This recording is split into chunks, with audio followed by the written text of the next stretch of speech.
Hello, students. Today, let me talk to you about the poem My Shadow, written by Robert Louis Stevenson.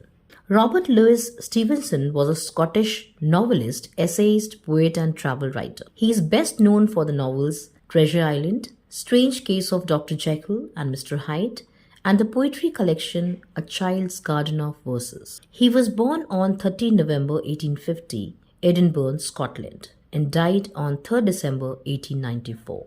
Before we move on to the theme of the poem, let me read out the poem aloud.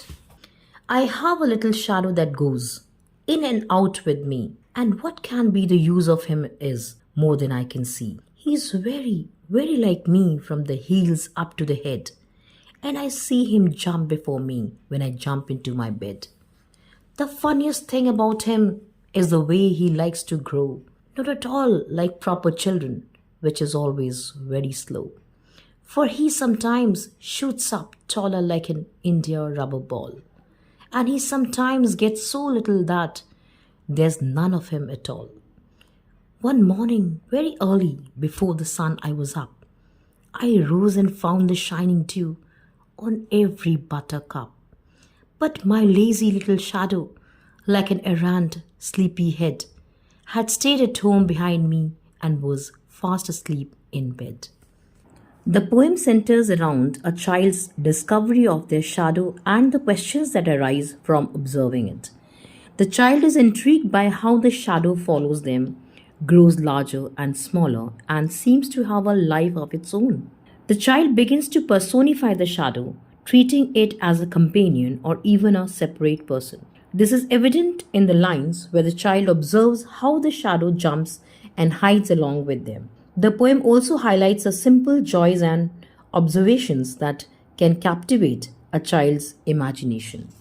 The poem reflects the innocence and simplicity of a child's perspective.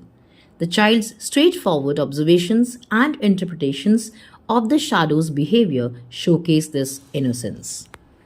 In the first stanza, the poet says that he has a little shadow that keeps following him wherever he goes. At the same time, the poet also wonders what is the use of shadow. The shadow's appearance is just like the poet from toe to head. The poet also observes that his shadow goes to bed before him. He is fascinated by the shadow and very curious to know more about him. In the second stanza, the poet is curious to observe how the shadow keeps changing his shape. The poet finds it funny. He compares his shadow with other children and says that he does not behave like them.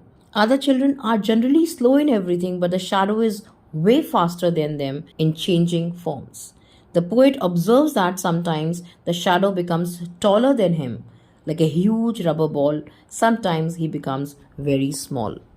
In the last stanza, the poet says that one day he woke up early morning before the sunrise.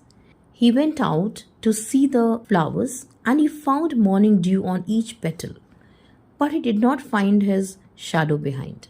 The poet calls his shadow lazy because he thought he was still sleeping. The fact is, shadows are formed when sunlight falls on your body. Since the sun did not rise still when the poet woke up, he did not find the shadow. The poet was confused and wondered why his shadow did not wake up when he went to bed at night before the poet. The poet thinks that the shadow plays tricks with him all the time. Thank you for watching this video. God bless you. Bye bye.